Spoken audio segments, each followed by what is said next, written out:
Season 2. Platform podcast dari Kompas Corner berkolaborasi dengan Harian Kompas di bawah naungan Kompas Gramedia Group. Kami menyajikan podcast dengan topik yang positif dan narasumber yang inspiratif. So, are you ready to be inspired? The Corner Talk, we talk to inspire. Pandemi COVID-19 yang telah melanda Indonesia sejak Maret 2020 berpengaruh terhadap keberlangsungan usaha masyarakat, tak terkecuali sektor UMKM. Masa yang tidak pasti ini mendorong masyarakat, khususnya anak muda, untuk berinovasi melalui bisnis. Inovasi yang terlihat adalah munculnya bisnis yang berbasis secara daring di platform-platform media sosial. Di episode perdana kali ini, kami mengangkat topik bisnis dan UMKM dengan turut mengundang tamu istimewa. Ia adalah seorang pebisnis muda multitalenta yang sangat ahli melihat peluang.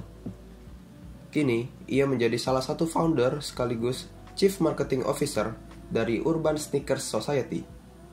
Diharapkan semakin banyak anak muda yang termotivasi dan terinspirasi untuk berbisnis dan berinovasi. Yuk, simak langsung obrolan seru kita.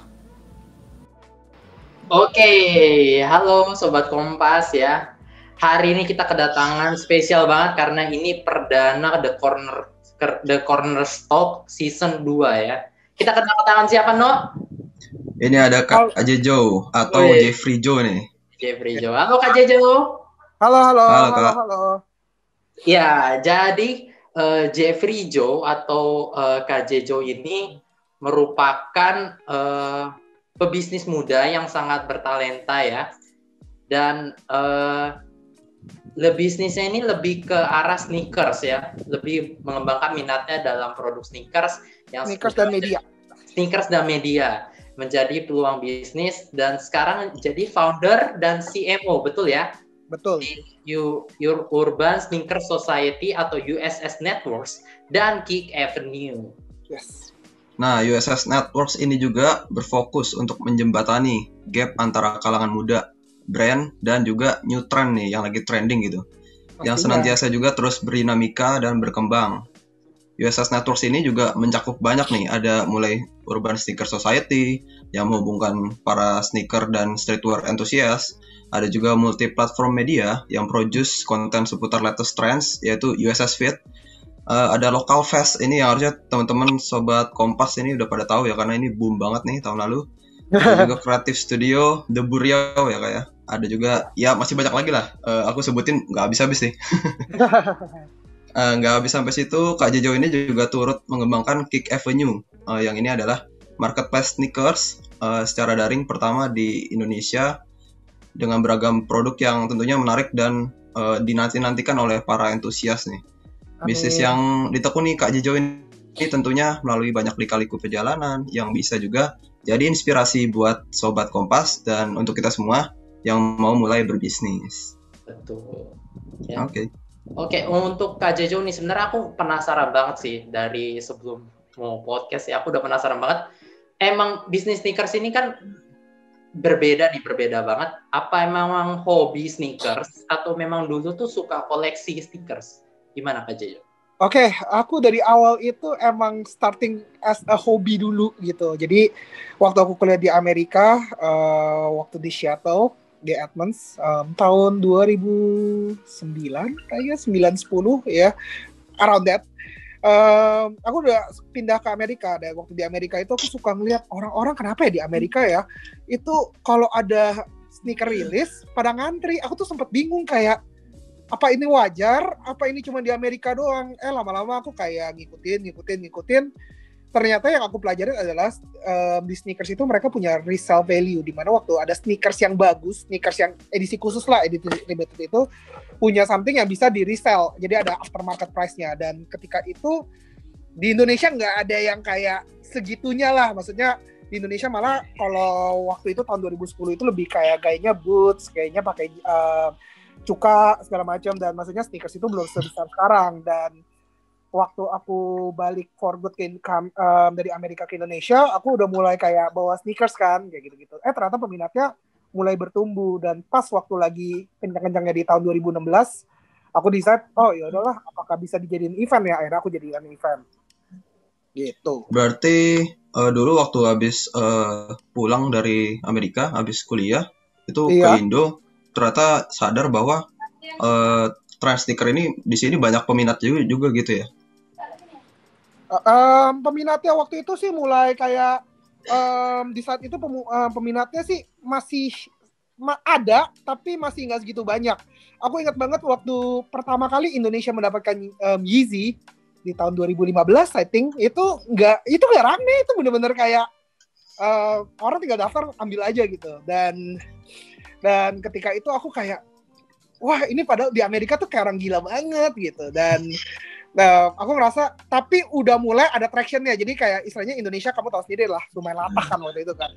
Sampai kayak, wah udah mulai rebutan nih. Sampai akhirnya emang ternyata marketnya besar sekali. Oke.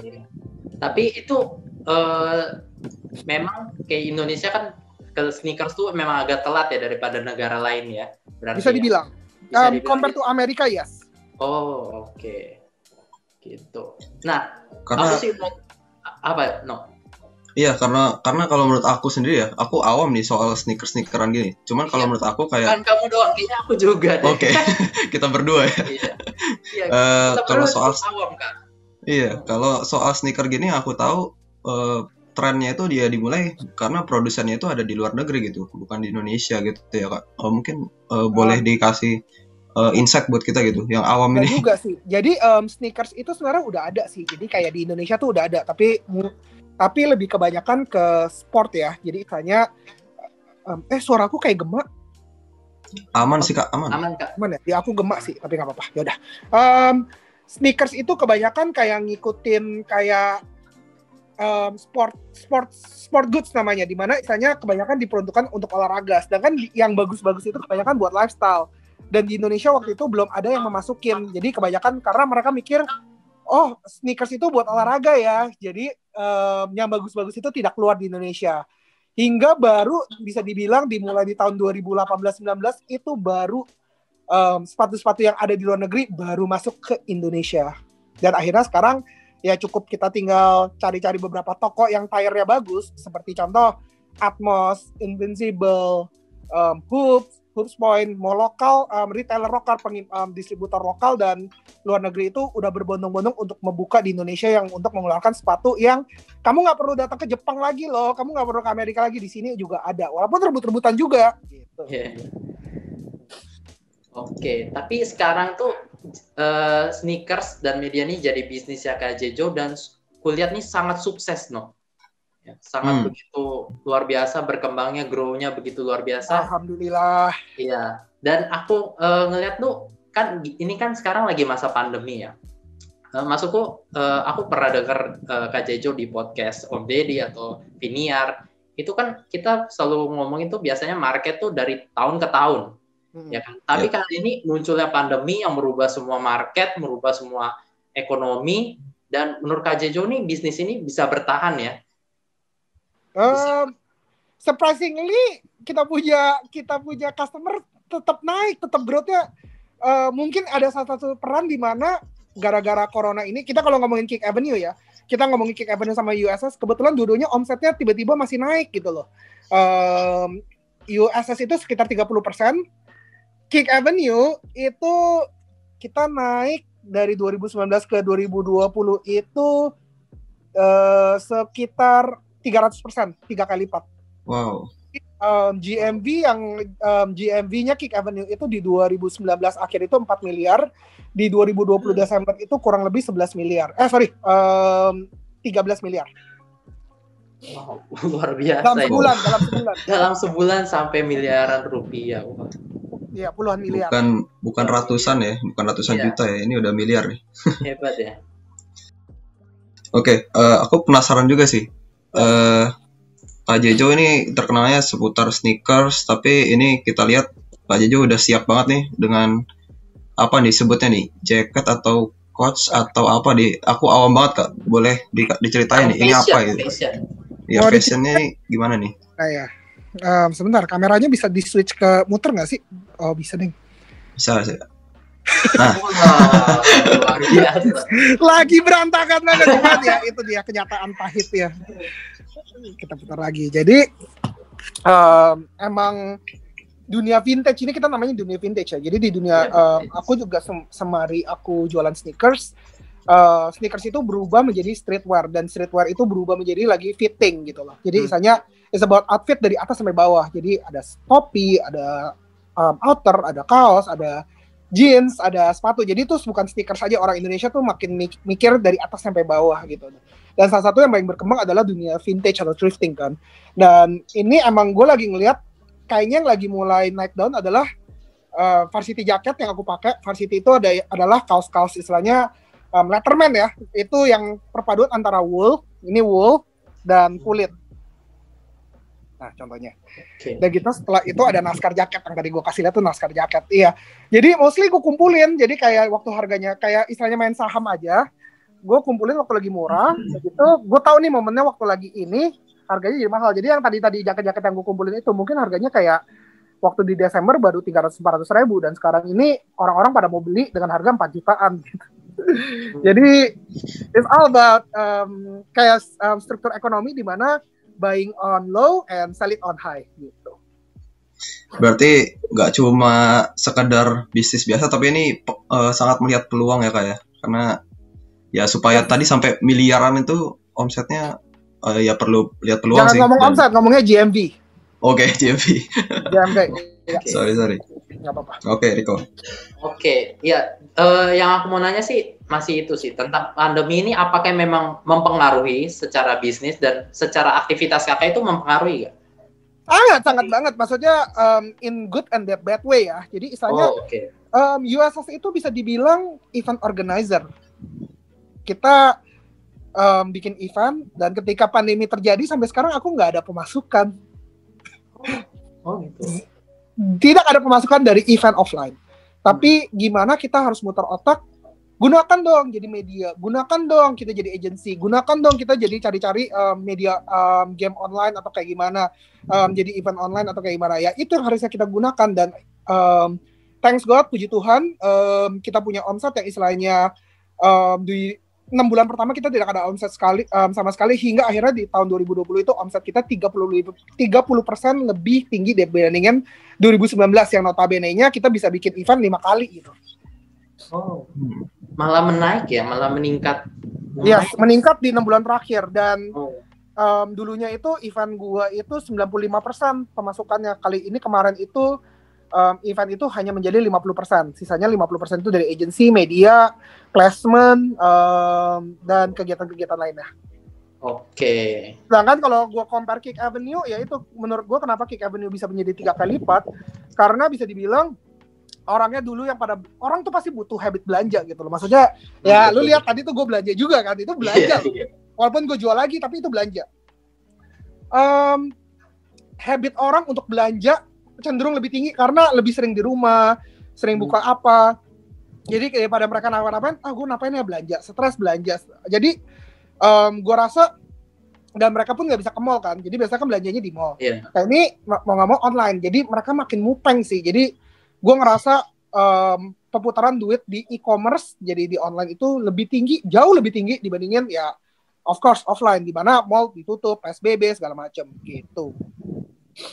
Oke, kalau ngelihat ini nih, Kompas ID pernah rilis artikel 1 Februari 2020 tentang perkembangan sepatu sneaker yang semula itu merupakan kebutuhan ya, dan sekarang malah jadi lifestyle. Betul. Nah, kalau bagi Kak Jejo nih, gimana sih caranya ngerubah image si sneaker ini atau streetwear? Gimana ngerubah persepsi para awam atau mungkin para entusias gitu, dari yang tadi yang ngelihat sebagai kebutuhan dan sekarang jadi lifestyle gitu. Kebutuhan sama lifestyle menurut gue sama, lebih ke arah menurut gue dari kolektor menjadi lifestyle. Iya. Jadi banyak orang yang pada bilang sneakers itu kalau kolektor itu mahal kan, wah sneakers itu puluhan juta lah, 7 jutaan lah, wah, pokoknya lebih dari jutaan lah. Itu memang betul di tahun 2015-an, awal 15-an. Kenapa? Karena stiker-stiker yang bagus ini, yang di collectible ini, yang langka-langka itu tidak masuk ke Indonesia. Jadi kalau masuk ke Indonesia pun harganya akan mahal gitu kan. Dan di situ ada potensi di mana ya udah kalau gue mau cari duit ya gue beli di Amerika lebih murah, dijual di Indonesia lebih mahal. Prinsipnya itu.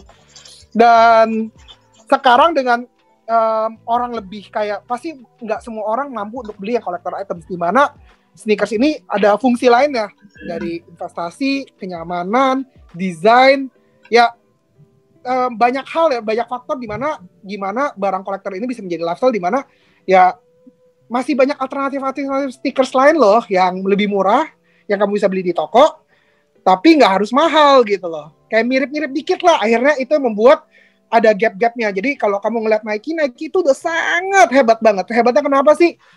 Kamu pakai Nike bisa pakai kondangan, bisa pakai fashion show, bisa pakai olahraga, bisa pakai ke mall, bisa. Karena Nike itu udah punya tingkat-tingkatnya. Jadi ada Nike yang emang mahal banget, ada Nike yang biasa aja, ada Nike yang murah banget, ada Nike yang diskonan banget. Jadi Nike itu memposisikan dirinya all brands yang bisa masuk ke seluruh lini kehidupan manusia. Olahraga bisa, naik gunung ACG. Mau murah beli di Sport Station juga ada Nike yang benar-benar itu, yang benar-benar murah banget di bawah 1 juta. Nike yang bagus ada di Atmos. Nike yang buat sehari-hari bisa ada di Nike Giordano. Jadi mereka udah punya segmentation-nya masing-masing gitu loh, dan menurut gue itu keren banget. Oke. Ya, selama berbisnis di Kick Avenue atau USS ini kan berarti di Indonesia nih ya. Ada nggak ini pada 12 November 2019 dari Kompas nih pernah merilis artikel ya tentang jejak sneakers di Indonesia. Nah, menurut Kak Jejo nih, dari pengalaman Kak Jejo, ada hal unik gak sih selama berbisnis sneakers di Indonesia? Seru sih. Maksudnya dulu yang main sneakers tuh banyak banget. Sekarang itu ya udah tinggal permainan, tinggal gua doang. Kenapa? Karena istilahnya dunia sneakers ini yang memegang tuh gitu-gitu aja gitu loh. Dan ketika kita makin besar, it's all about passion sih, menurut gua sih. Karena banyak orang yang anggapnya sneakers itu ya dengan kebanyakan bisnis-bisnis lainnya adalah di mana waktu booming cuannya banyak kan, cuannya gede nih, cuannya gitu, dan makin lama kompetisi makin susah gitu loh. Dan itu akan kelihatan orang yang mikirnya cuma uang atau emang benar-benar passionate dalam hal ini gitu loh, tersortir sendirinya. Jadi thanks God USS sampai sekarang bisa bertahan, Kick Avenue juga masih bertahan, dan kita emang aim untuk bertahan lebih lama, dan siapa tahu bisa menjadi something yang bisa dibanggakan dari Indonesia juga, untuk menjadi startup dari Indonesia gitu. Keren banget Kak. Berarti USS Networks nih aku lihat memang sangat mengedepankan nih community-nya ya Kak ya, para entusias. Pasti dong, without community kita bukan siapa-siapa soalnya. Ya, keren banget sih. Kalau ngomongin community juga nih Kak, kemarin kan USS jadi penyelenggara local fest ya Kak ya. Betul. Festival streetwear sneakers terbesar se-Asia Tenggara, betul Kak? Itu Urban Sneaker Society, bukan local fest ya. Oh, oke. Tapi aku mau penasaran sih soal local fest ya Kak. Boleh diceritain dong?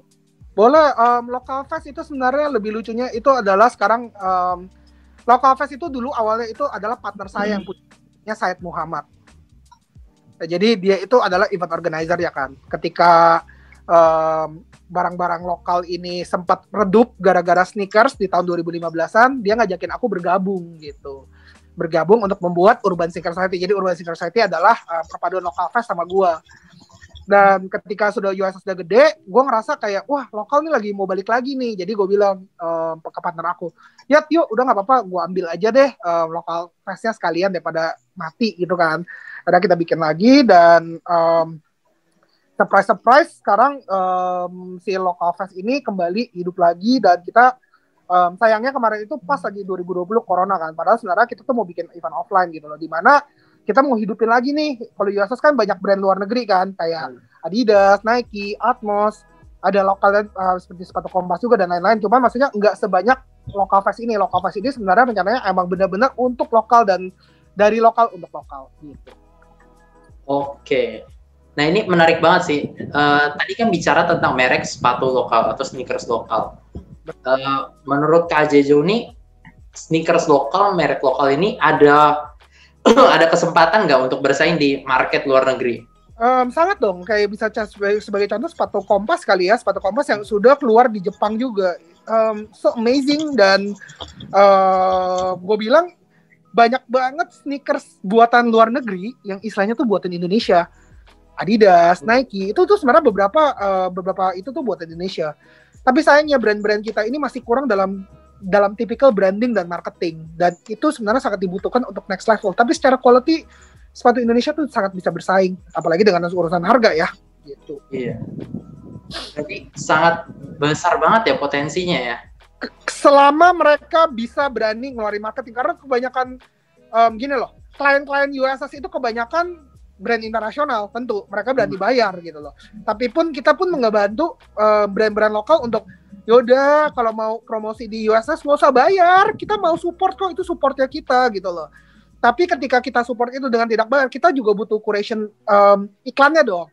Advertisingnya sebagus apa sih gitu loh. Kalau advertisingnya jelek, ngapain kita promote, malah ngerugiin kita sebagai curation dong, benar nggak? Iya, betul. Jadi kita sudah berusaha memberikan zero advertising atau placement di USS, tapi dengan standar USS gitu loh. Jangan cuma ngerekamnya sembarangan, ya maksudnya nggak modal, nggak apa, hingga akhirnya ya tentu kalian nggak akan memberikan hal yang menarik gitu. Oke, berarti tetap dijaga ya itu secara advertising, quality, seperti itu. Oke, mungkin nextnya mau minta tipsnya sih buat dari Kak Jejo nih untuk teman-teman yang mungkin mau mulai berbisnis di usia muda nih. Betul. Untuk ngelihat tren apa nih yang mungkin bisa jadi bisnis, terus gimana langkahnya gitu buat yang mau mulai berbisnis. Pastinya gue itu dari dulu gue selalu bilang kok, maksudnya start small dulu aja, tapi commit, start small and commit gitu loh. Maksudnya gue selalu ngingetin gue, apalagi sekarang gitu, gue bukan bekerja untuk uang gitu loh, gue bekerja untuk bikin ini besar. Dan ketika kalian mulai berpikir uang itu menjadi prioritas kalian yang utama, itu akan menjadi susah menurut gue gitu loh. Karena kalian udah mikir-mikir uangnya dulu berapa, kerja dulu, action dulu, buktikan dulu, kasih portfolio yang bagus. Jangan apa-apa bayaran gue berapa, uang gue berapa, untung gue berapa. Buat anak-anak muda, bener-bener deh menurut gue experience, portfolio, dan itu yang akan ngebangun buat kalian makin besar. Semakin kerjaan kalian makin banyak, semakin experience kalian makin banyak, semakin portfolio kalian makin lebar, itu uang akan datang belakangan. Dan don't worry, proses itu nggak akan mengkhianati loh gitu. Gerakan kamu semuanya tuh yang kamu udah jalanin, itu nggak bakal mengkhianatin diri kamu sendiri, dan hasilnya pasti akan terlihat. Itu aja sih dari gua. Oke, ini menarik banget ya No ya. Biasanya kita mencari cuan atau untung, ini malah lebih ke passion ya berarti ya. Utama bisa nanya Bu Teres juga sih, selama ini kita pun selalu berdiskusi, kita nggak pernah ngomongin uang dulu sih. Uang itu belakangan, yang paling penting apa yang bisa kita berikan dan apa yang Kompas bisa berikan terhadap USS, sehingga kita punya sinergi sih. Ketika uang itu udah dieliminasi, semakin mudah ketemunya visi misinya kita tuh apa gitu loh. Karena USS selalu percaya uang bukanlah jalan yang paling pertama. Kayak tadi gue bilang kan, maksudnya kita mau bantu brand lokal loh. Kita nggak kenain biaya untuk ngiklan di brand lokal tersebut gitu loh. Tapi ya kita balik lagi, dengan itu kita punya bargain value. Kalau brand lokal udah bayar kita, dan itu kita nggak re-upload dia punya iklan yang jelek gitu, gue yang salah dong. Kan gue udah bayar dulu. Nah kita nggak usah. Tapi kita ngeliat iklan kamu bagus nggak? Ketika iklan kamu itu worth it, gue bakal masukin kok. Gitu. Ketika emang sneakersnya bagus, kita masukin kok. Tapi kalau sneakersnya jelek, advertisingnya asal-asalan, mau duit seberapa banyak pun nggak bakal kita loloskan. Itu aja. Dan ingat, USS hanya mau bekerja sama dengan brand yang terbaik, termasuk Kompas. Oke. Keren banget. Iya, keren banget. Aku sama berarti udah kayak dosen ya saya ya.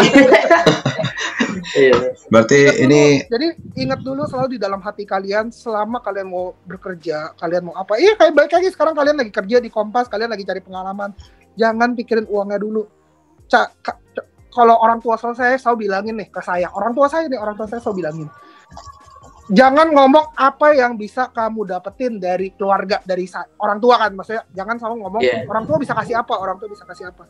Tapi dibalik, apa yang bisa kamu berikan terhadap keluarga kamu atau terhadap perusahaan kamu, perusahaan yang kamu sedang bekerja. Dibalik pola pikirnya. Kalau kamu udah ngerasa, misalnya kayak saya nih, emang saya bisa kasih apa kalau saya digantikan orang lain? Kalau masih bisa, ya udah saya berarti tidak memberikan kontribusi apa-apa. Tapi ketika saya bisa memberikan kontribusi yang sangat besar ke suatu perusahaan, perusahaan itu pasti tidak akan melepaskan kalian. Ngerti kan? Iya. Yeah. Jadi kasih tahu dulu apa kontribusi kalian terhadap perusahaan kalian atau keluarga kalian. Sip, mantap banget tuh pesannya tuh buat sobat Kompas. Berarti apa no? Ya boleh Riko, silakan. Terus ini sih benar-benar kena banget yang tadi kata-kata itu. Mungkin ada pesan-pesan lain nggak? 3 pesan untuk sobat Kompas. Banyak juga pesannya, ini pesannya berbayar kan? Itu sih ya kayak gue bilang, kalau ada 3 pesan, enggak lah gue bikin jadi 1 aja karena udah banyak kali ya. Jadi maksudnya kadang-kadang banyak orang bilang kerja tuh mesti passionate, kerja tuh mesti di tempat bidang kamu yang kamu suka gitu. Ada benernya, benar. Karena ketika kamu kerja di bidang passionate, kamu akan mati-matian kayak itu akan ngebantu kamu push di saat kamu lagi keadaan susah atau keadaan susah tuh kamu bakal di-push. Ayo gue suka banget, jadi kamu gak kerasa kerja. Baik lagi, aku pernah kerja di perusahaan orang tua aku selama 5 tahun. Di situ pun aku memberikan yang terbaik gitu loh. Walaupun aku nggak passionate gitu loh. Kenapa? Aku kepengen mendapatkan portfolio experience yang ketika itu experience itu yang bisa didapatkan dengan gue waktu bekerja.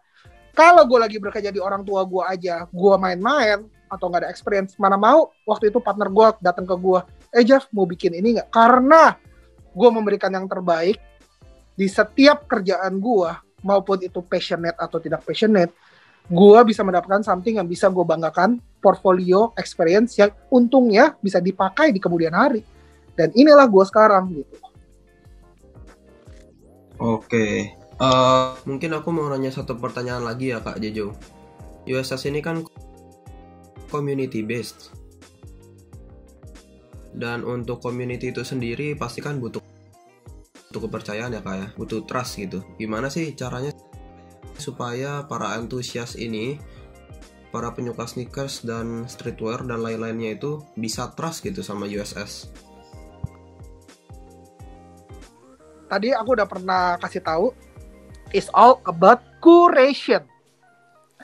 Dimana kalau kurasi kamu masih ngasal, dimana kamu mentingin uang, dimana kamu mentingin diri kamu sendiri, itu gak bisa jalan. Community itu from community to community.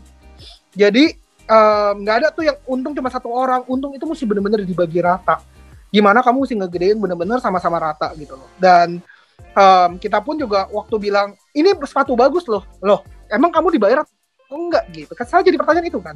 Jadi makanya kalau bilang advertising di USS itu akan mementingkan produknya, desainnya, materialnya dibandingin USS dibayar tuh, nggak bakal ada deh.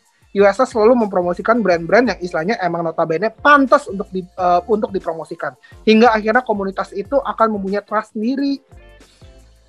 Oke. Ya. Oke, nih kalau misalnya aku boleh ambil kesimpulan ya atau di conclude, berarti lebih penting kalau menurut aku dapetin banget di mana kita harus sebagai anak muda atau sebagai sobat Kompas mungkin yang mau menjadi pembisnis itu mulai dari hal yang kecil ya, mencari experience, portofolio, duitnya nanti datang belakangan. Iya, ya sama aja, bener dong. Kita kan hidup ini kan berjalan nih, misalnya kalau kamu baru lulus kuliah, emang kamu udah ngerti apa gitu loh. Beda sama orang yang udah kerja 10 tahun, 30 tahun, mereka punya experience-nya, mereka udah punya field-nya, dan ya istilahnya kayak gini deh, semakin kalau kata pepatah Indonesia, semakin penuh padi kan akan merunduk kan, semakin merunduk kan. Jadi ya kalau emang kamu banyak pengalaman akan terbuktikan kok, maksudnya kecuali ya kamu jenius aja gitu loh. Tapi ya semakin aku juga berumur, semakin aku juga belajar ya, semakin aku kayak enggak emosian, enggak istilahnya oh iya nih masih banyak orang-orang yang lebih pintar, lebih tua gitu loh. Gue kepengen selalu terbuka untuk belajar. Dan kadang belajar itu nggak harus dari sekolah, belajar dari pengalaman, dan itu yang paling penting. Oke. Ya, kan hari ini hari pers ya Kak Jejo ya. Mungkin boleh sampaikan untuk ucapan hari pers kepada Sobat Kompas. Thank you so much buat Kompas yang udah undang Kompas Corner, terutama yang kasih aku kesempatan platform untuk sharing, semoga berguna, dan congratulations juga di hari pers ini kita makin bisa terbuka dan kita masih bisa menghargai jurnalis yang bekerja di lapangan yang selalu memberikan news yang terbaik tercepat seperti Kompas. Itu aja dari gua. Oke, mantap. Oke, thank you banget Kak Jejo sharing-sharingnya, insight-nya berguna banget. Semoga berguna buat Sobat Kompas dimanapun mereka berada, dan semoga community USS ini makin berkembang lagi Kak ya. Amin. Oke, kelar. Oke, thank you Kak waktunya ya. Itu dia episode kali ini. Supaya nggak ketinggalan info terkini seputar Kompas Corner, kalian juga bisa follow Instagram dan Twitter kami di @kompascorner, serta subscribe juga channel YouTube kami di Kompas Corner. Buat kamu yang nggak mau ketinggalan berita terkini yang berkualitas, temukan kami juga di muda.kompas.id. Thank you for listening to our podcast, The Corner Talk. We talk to inspire.